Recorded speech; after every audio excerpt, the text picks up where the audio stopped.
maid laughed in his face and called him worthless. 24 hours later, 50 blacked-out SUVs surrounded her apartment. She had no idea who she just humiliated. It was a Tuesday afternoon in Gangnam. Anita was cleaning the lobby of a luxury apartment complex.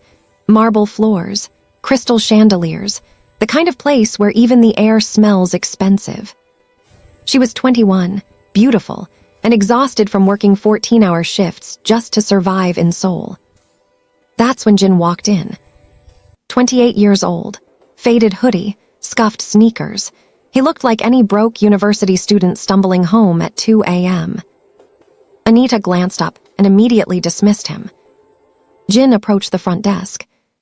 "Excuse me," he said quietly. "I'm here to see the penthouse on the 42nd floor." Anita looked him up and down. And she laughed. Not a polite laugh, a real one, the kind that cuts deep. "The penthouse," she repeated, smirking. "You." Jin tilted his head. His expression didn't change. "Is there a problem?" "Yeah," Anita said, leaning on the counter. "The problem is that place costs more than you'll make in 10 lifetimes. So unless you're here to fix the AC, I think you're lost." Jin stared at her for a long moment. His face was calm, too calm. "I'm not lost," he said softly. Anita rolled her eyes. "Look, I don't have time for this. Security's around the corner if you need directions out." She turned her back to him. Dismissive, final. Jin stood there for 3 more seconds. Then he walked away without a word. No argument, no anger, nothing. Just silence. And that's when the clock started ticking. Anita forgot about him within an hour. She went back to scrubbing floors, folding towels, smiling at residents who never smiled back. She didn't notice the black sedan that parked outside the building. She didn't notice the man in a suit who walked in 30 minutes later and spoke to the building manager in hushed tones. She didn't notice anything until her phone rang at 11 p.m. that night. It was her supervisor. "Anita, pack your things, you're being transferred." "What? Where?" "I don't know. Someone requested you specifically. High-priority client. You start tomorrow." Anita frowned. "Who requested me?" Her supervisor hesitated. "I wasn't told. Just, be ready at 6 a.m. A car will pick you up." The line went dead. Anita sat in her tiny apartment, staring at the phone. Something felt wrong. But she needed the job. So she packed. The next morning, a black Mercedes pulled up outside her building. The driver didn't speak, didn't smile, just opened the door. Anita climbed in. They drove for 40 minutes, out of the city, into the hills, through gates that opened automatically. And then she saw it. A mansion. No, calling it a mansion is an insult. This was a fortress, glass, steel, stone, perched on a cliff overlooking the entire city like a sleeping dragon. Anita's stomach dropped. Where am I?" The driver finally spoke. "You're here to clean. 3rd floor, east wing. Don't go anywhere else." Anita stepped inside. The air was different here. Heavy, expensive, dangerous. She was led through hallways lined with art that probably cost more than her entire neighborhood. Past rooms with doors that stayed closed. Past men in suits who didn't look at her but felt like they were watching everything. She was brought to the 3rd floor. A staff manager handed her a list. "Clean these rooms. Don't touch anything personal. Don't ask questions. Understood?" Anita nodded. She got to work. But as she moved through the rooms, something gnawed at her. This place felt wrong. She was wiping down a mirror in the hallway when she saw it. A photograph, framed, hanging near a doorway. She stepped closer, and her blood went cold. It was him. The guy from the lobby. Jin. But in this photo, he wasn't wearing a hoodie. He was wearing a tailored suit, standing between 2 older men. One of them had a scar across his jaw. The other had eyes like winter. And Jin was in the center, looking directly at the camera. Looking like someone who owned the world. Anita's hands started shaking. "No," she whispered. "No, no, no." She stumbled backward. Her mind was racing, rewinding, replaying every word she'd said to him. "You'll never make enough in 10 lifetimes. Security's around the corner." She had humiliated him. And now she was in his house. Anita felt her chest tighten. She needed to leave, now. She turned toward the stairs. And froze. Because standing at the top of the staircase, hands in his pockets, was Jin. He didn't say anything at first. Just looked at her. Same tired eyes, same unreadable face. But now Anita saw it. The weight behind those eyes.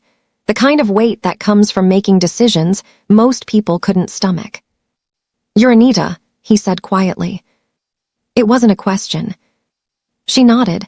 Her throat was too dry to speak. Jin took a step down. Then another. Slow, deliberate. "You told me I was worthless," he continued. "That I didn't belong." Anita's voice cracked. I didn't know." "No, you didn't." Jin stopped 3 steps above her. "I'm going to give you a choice," he said. Anita's heart hammered in her chest. "You can leave right now. Walk out. Forget this happened. I'll make sure you're taken care of. New job, new city. You'll never see me again." She blinked. "Or..." Jin's eyes darkened. "Or you stay. You work here, and you learn what it means to see people clearly." Anita stared at him. Her mind screamed at her to run. But something else, something deeper, kept her frozen. "Why?" she whispered. "Why are you doing this?" Jin smiled. But it wasn't kind. "Because I want you to understand something, Anita." He leaned closer. Respect isn't about what someone's wearing. It's about what they're capable of. He stepped past her. And as he walked away, he said one last thing. "You have until sunrise to decide." Anita didn't sleep that night. She sat in the small room they'd given her, staring at the door. Every instinct told her to run. But where would she go? Jin knew where she lived, knew where she worked, knew everything. And something else bothered her. He'd given her a choice. Most men with that kind of power wouldn't have. They would have just taken what they wanted. But Jin didn't. Why? When sunrise came, Anita was still sitting there. She stood up slowly, walked to the door, and opened it. Jin was waiting in the hallway. Like he knew. "So," he asked. Anita took a breath. "I'll stay." Jin nodded once. "Good." He turned and started walking. "Follow me." He led her through the mansion. Down hallways she hadn't seen, past rooms that hummed with quiet activity. And then he stopped in front of a massive set of double doors. "What you saw yesterday," Jin said, "that was a test." Anita frowned. "A test?" "I needed to know what kind of person you are, whether you judge based on appearance, or whether you're capable of seeing deeper." He pushed open the doors, and Anita's jaw dropped. Inside was a command center. Screens covering every wall, men and women in suits working at computers, maps, files, communication systems that looked military grade. This wasn't just a mansion. This was a headquarters. Jin walked to the center of the room. "My name is Jin, and I run the largest private security and intelligence network in East Asia." He turned to face her. "We protect people, we find people, we solve problems that governments can't." Anita's mind was spinning. Why are you telling me this?" Jin's expression softened slightly. "Because you're going to work for me." "Work for you," Anita repeated. "I'm a maid." "Not anymore." Jin crossed his arms. "You're smart, you're observant, and you have something most people here don't." "What?" "You're underestimated." He let that sink in. "I need someone who can move through spaces without raising suspicion, someone who people dismiss, someone who can see everything while being invisible." Anita stared at him. "You want me to be a spy?" Jin smiled. I want you to be whatever you're capable of becoming. Anita shook her head. I don't understand. Why me? You could have anyone. Jin's smile faded. Because yesterday, you saw someone you thought was nothing, and you treated them like nothing. He stepped closer. Most people do that their entire lives. They judge, they dismiss, they never look deeper. His eyes locked onto hers. But I saw something in you, Anita. A spark, ambition, the desire to be more than what the world tells you you are. He paused. So I'm giving you a chance to prove it. But understand this, Jin continued. The moment you accept your old life is over, no going back, no second chances. Anita's heart pounded. What happens if I say no? Jin shrugged. Nothing. You walk away, live your life, clean floors until your back gives out. He turned toward the screens. But you'll always wonder what you could have been. Anita stood there. Every logical part of her brain screamed to leave. But logic wasn't what kept her there. It was something deeper. Something hungry. Okay, she said quietly. Jin turned. Okay. I'll do it. A slow smile spread across Jin's face. Good. He snapped his fingers. A woman in a sharp suit appeared from nowhere. This is Yuna. She'll train you, starting now. The next 3 weeks were hell. Anita learned hand-to-hand combat, surveillance techniques, how to read people, how to lie without flinching. She was pushed to her limits, and then pushed further. But she didn't break. She refused to. Because every time she wanted to quit, she remembered Jin's words. Respect isn't about what someone's wearing, it's about what they're capable of. And she was capable of more than she'd ever imagined. On her 22nd day, Jin called her into his office. You're ready, he said. Anita frowned. Ready for what? Jin slid a folder across the desk. Your first assignment. She opened it. Inside was a photo of a man, mid-40s, expensive suit, cold eyes. Who is he? A traitor, Jin said simply. He's been selling information to a rival organization. I need you to get close to him, find out what he's sold, and who he's sold it to. Anita's hands trembled slightly. How do I get close? Jin smiled. He's hosting a charity gala tomorrow night. You'll be working there as part of the catering staff. He leaned back. No one notices the help, Anita. That's your advantage. The next night, Anita stood in a ballroom that looked like it was carved from gold. Chandeliers, champagne, people dripping in wealth and arrogance. She wore a simple black uniform. Invisible.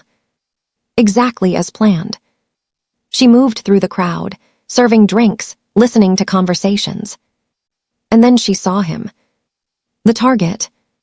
He was standing near the bar, laughing with a group of men.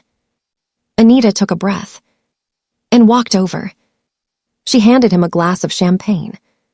He didn't even look at her, just took it and kept talking. But as she turned to walk away, he spoke. Wait. Anita froze. He was looking at her now. Really looking. Have we met before? Anita's heart stopped. Because she recognized him too. He was the building manager. From the day she humiliated Jin. And he knew exactly who she was. Anita's blood turned to ice. The building manager stared at her, his eyes narrowing. You worked at the Gangnam Tower, he said slowly. The front desk girl. She forced a smile, kept her voice steady. I think you have me confused with someone else, sir. He stepped closer. Too close. No, I never forget a face. His smile was predatory. Especially not one that caused me so much trouble. Anita's mind raced. Jin hadn't told her the target would recognize her. Which meant either this was a test, or Jin didn't know. The manager grabbed her wrist. Not hard enough to hurt, but firm enough to control. Come with me, he said quietly. We need to talk. Anita glanced around the ballroom. Security everywhere, cameras, witnesses. If she made a scene, the mission was over.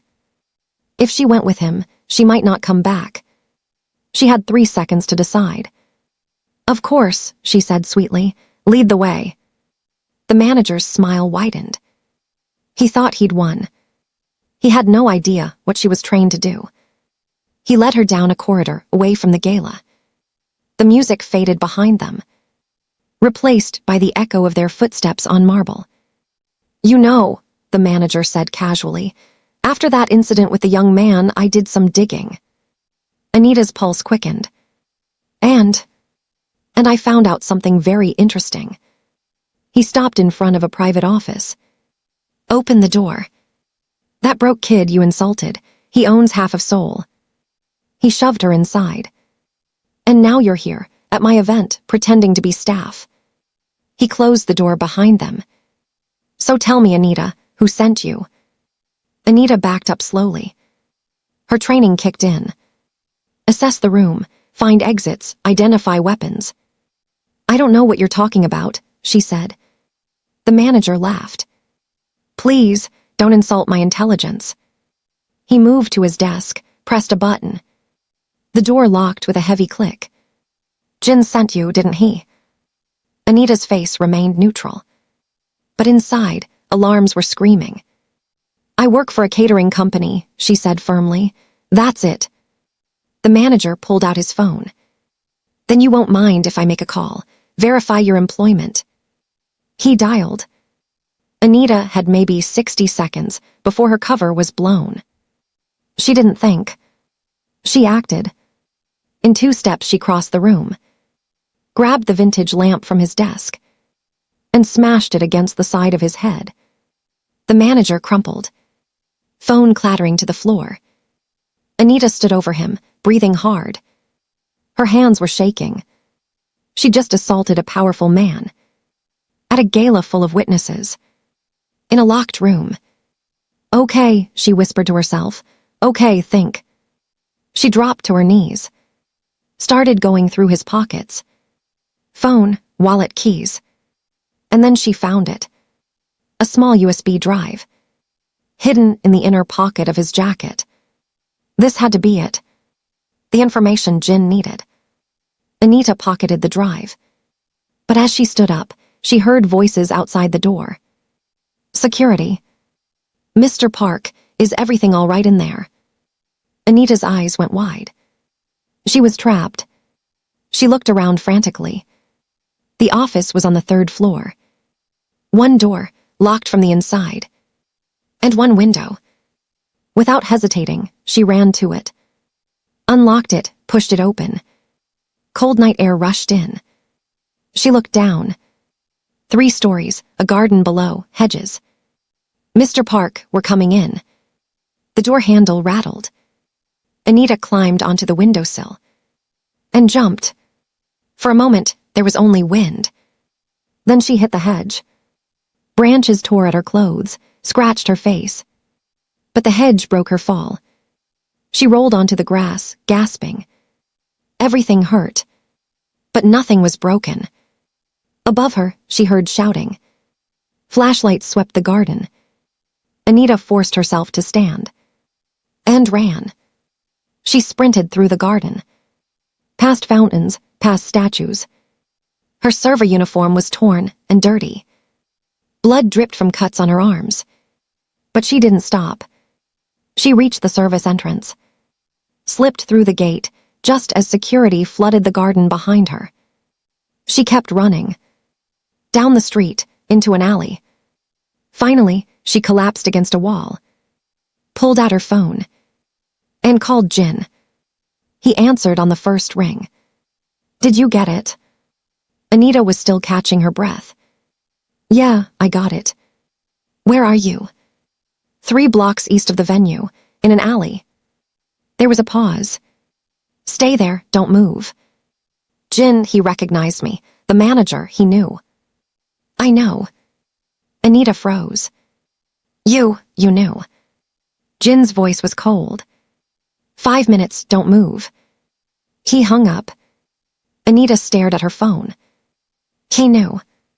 Jin knew the manager would recognize her. which meant this wasn't just a mission. It was something else. Before she could process it, headlights flooded the alley. A black SUV screeched to a stop. The door opened. Jin stepped out, and he was smiling. "Get in," he said. Anita didn't move. "You set me up." Jin's smile didn't fade. "I gave you a challenge. You could have gotten me killed. But I didn't." He stepped closer. "You think this work is safe, predictable. You think I can use someone who falls apart the moment things don't go as planned." Anita's jaw clenched. "You used me. I tested you." Jin's eyes locked onto hers. "And you passed." He gestured to the SUV. "Get in. We need to move before they track you here." Anita climbed in reluctantly. Jin slid in beside her. The SUV took off. "The manager," Jin said, pulling out a tablet. "He wasn't just selling information." He showed her the screen. Security footage, the manager meeting with men in suits, handing over files. "He was planning to have me killed." Anita's eyes widened. "What?" "That USB drive you took, it contains everything. Names, dates, bank transfers, proof of a conspiracy involving 6 different organizations." Jin's expression darkened. "And now they know someone has it." "Which means what?" Anita asked. "Which means they're going to come after you." Her stomach dropped. "Me? You were seen at the gala.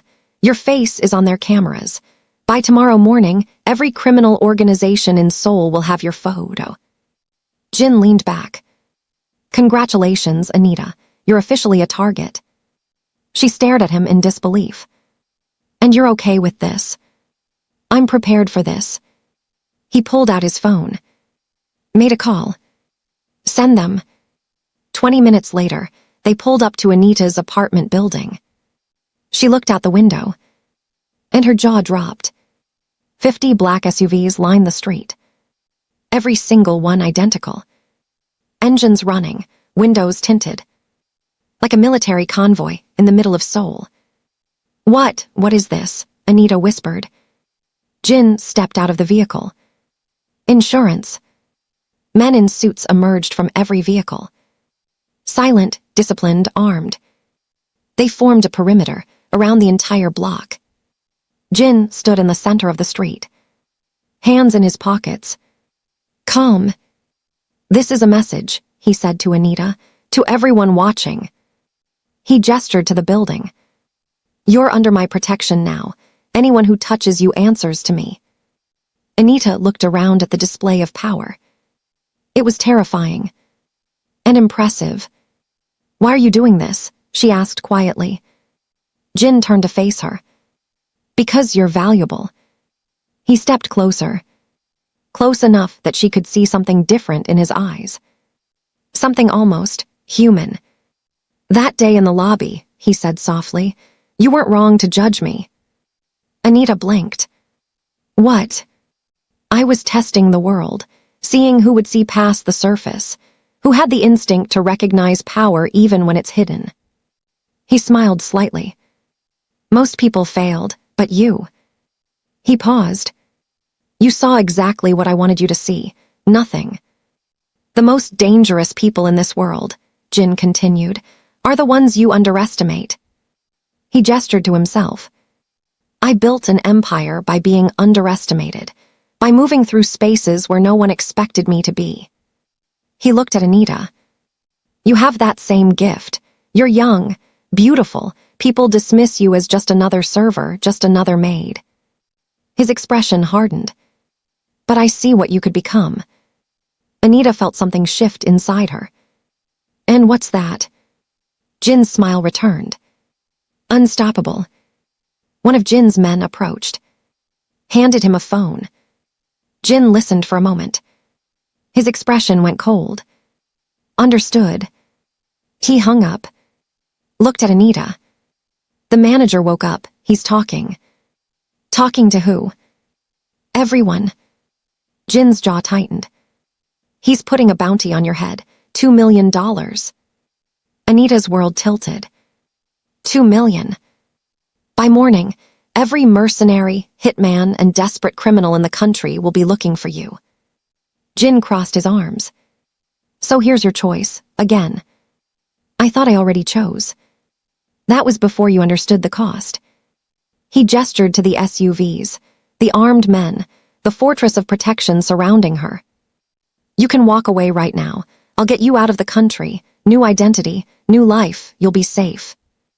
Anita looked at him. Or you stay, you fight, you become what I know you can be.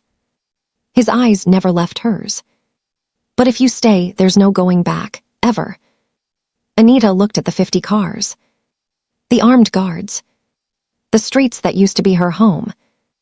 Everything had changed in 48 hours. She thought about the girl who cleaned floors. Who was invisible? Who was nothing? That girl was gone. I'm not running, she said quietly. Jin nodded slowly. Then welcome to the war. Jin pulled up a holographic display on his tablet. The organizations coming after you are connected. 6 major syndicates, all working together. He zoomed in on a map. They have resources, networks, connections in law enforcement and government. So what do? Jin's smile was razor-sharp. We dismantle them, one by one. He looked at her. And you're going to help me do it. Anita felt adrenaline surge through her veins. How? The same way you got that USB drive. Jin's eyes gleamed. By being underestimated. The next 3 months were a blur. Anita trained harder than she'd ever trained in her life. Advanced combat, weapons, psychological manipulation, hacking. She learned to read people in seconds. To lie with a smile. To kill if necessary. Jin pushed her to her absolute limits. And she pushed back. She wasn't the scared maid anymore. She was becoming something else. Something dangerous. Jin called her into the command center. It's time, he said. On the screens behind him were photos. 6 men, 6 organizations. We start with the weakest link, Jin explained. A man named Choi. He runs weapons trafficking through Busan. He pulled up surveillance footage. He's hosting a private poker game next week. High stakes. Invitation only. Jin looked at Anita. You're going to get invited. How? Jin slid a file across the table. Inside was a new identity. A new face. A new life. By becoming someone he can't resist. 1 week later, Anita looked in the mirror. She barely recognized herself. Designer dress, perfect makeup, hair styled like a weapon. She looked like money. Like power. Like someone who belonged in that world. Yuna stood behind her. Remember, she said, confidence is everything. You're not pretending to be dangerous. She met Anita's eyes in the mirror. You are dangerous. Anita smiled. And for the first time, she believed it. The game was in a penthouse overlooking Busan Harbor. Guards at every entrance. Cameras everywhere. Anita walked in like she owned the place. Choi looked up from the poker table. His eyes raked over her. I don't remember inviting you, he said. Anita smiled. Set a briefcase on the table. Opened it. Inside was $5 million in cash. Consider this my buy-in, she said smoothly. Choi's expression changed. He gestured to an empty chair. Sit. Anita played for 3 hours. Won some hands, lost others. But mostly she watched. Listened. Learned. Choi was arrogant, impulsive, insecure. He bragged about his operations. Dropped names. Revealed weaknesses. And he had no idea he was being recorded. Every word, every detail. Jin was getting everything he needed. By midnight, Anita had everything too. She folded her hand. Stood up. Gentlemen, it's been educational. Choi grabbed her wrist. Where are you going? Anita looked down at his hand. then back at his face. Let go. Something in her voice made him release her. She walked out. Mission complete. Outside, Jin was waiting in the SUV. How'd it go? Anita handed him the recording device. He gave us everything, supply routes, partner organizations, bank accounts. Jin smiled. Good work. What happens now? Jin's smile faded. Now we destroy him. He pulled out his phone. Made a call. Send the files to the prosecutors, all of them. He hung up. By morning, Choi will be arrested. His organization will collapse. Jin looked at Anita. 1 down, 5 to go. 6 months later, all 6 organizations were gone. Dismantled, arrested, destroyed. And Anita was at the center of it all. She stood on the balcony of Jin's fortress, looking out over Seoul, the city that once made her invisible. Jin joined her. Regret anything? He asked. Anita thought about the maid who laughed at a man in a hoodie, who judged him for being poor, who had no idea what real power looked like. No, she said quietly. Jin nodded. Good. He turned to leave, then paused. By the way, Anita. She looked at him. That day in the lobby, when you laughed at me. He smiled. That's when I knew you were perfect. Because the most dangerous thing in this world isn't someone who has power. It's someone who learns to see it. If this story taught you something about respect, perception, or the cost of judgment, hit that like button. And if you want more stories about the hidden world of power, money, and consequences, subscribe. Because the game never ends. It just finds new players.